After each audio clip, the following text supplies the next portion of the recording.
We start a new quarter this week looking at Philippians and Colossians, and it's rather interesting. I went back through the records, and as far as I can tell, the last time we studied Philippians was in 1891, 134 years ago. And when it comes to Colossians, so far as I could find out, we've never actually studied that in our Sabbath school group. So certainly well over time that we look at Philippians and Colossians. Maybe we could have done it separately too. There's so much material there to look at. We begin by just the first few verses of each of those particular letters, and it's coming from Paul, and he's in prison there in Rome in the early AD 60s, and he's writing to fellow Christians who are also persecuted. He's writing from prison. He's writing to those who are also suffering. Persecuted But Not Forsaken is the title for number 1. Persecuted But Not Forsaken. And it would apply to Paul, and it would apply to those Christians in Philippi and in Colossae. And as we look at this, let's try and get a sense of the importance of what Paul is doing in writing to these fellow believers. You remember, it was down to him that these churches, these congregations were established, where people found out about Jesus and learned to love him and accept him as their Savior. And as they start to grow, and as they learn about what Jesus has done for them and what God is truly like, Paul wants to encourage them. These are letters very much of encouragement. You know, when you're being persecuted, when you're suffering, you don't want to hear anything that is going to be negative. You want to have words of encouragement, words that say, come on, keep going, don't give up. There is going to be a wonderful resolution, and that's true for all of us, especially when we're going through hard times.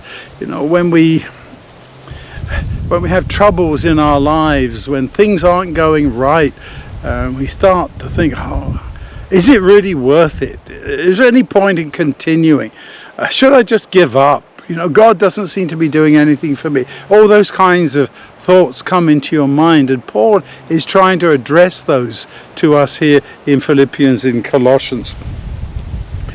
At times, like the Apostle Paul, we will feel hard-pressed, perplexed, persecuted and struck down. However, when we belong to Christ, we can be assured that we will not be crushed, left in despair, forsaken or destroyed. This should serve as an incredible comfort to us all. That was from David Jeremiah in the notes for this time.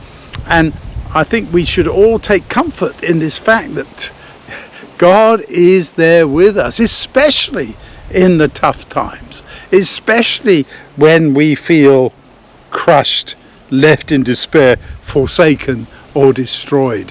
You know, we have very tragic experiences. We lose loved ones. We go through pain and suffering.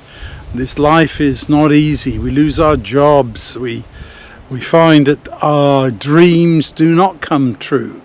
And a bit like Job, we are left to complain to God, to say, come on, God, what's going on? I wish I could talk with him, but I don't seem to be getting anything back. You know, Job really had some suffering, and he said some really sharp things to God. He said, I wish I had never been born. I wish this day that the baby was born had been just kind of erased, forgotten about.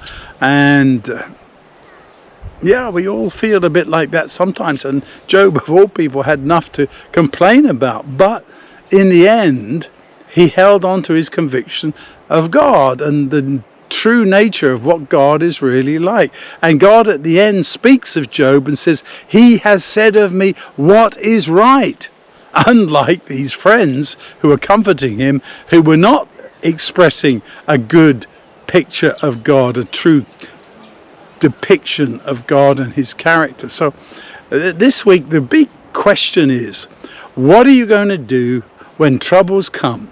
Are you going to hold on to God, or are you going to say, all right, didn't work out? Are you going to be like these Christians who Paul is writing to and say, yes, this letter is for us. This week, read these letters as if they're applying directly to you, and see how God can truly encourage you despite all the things that go wrong in life.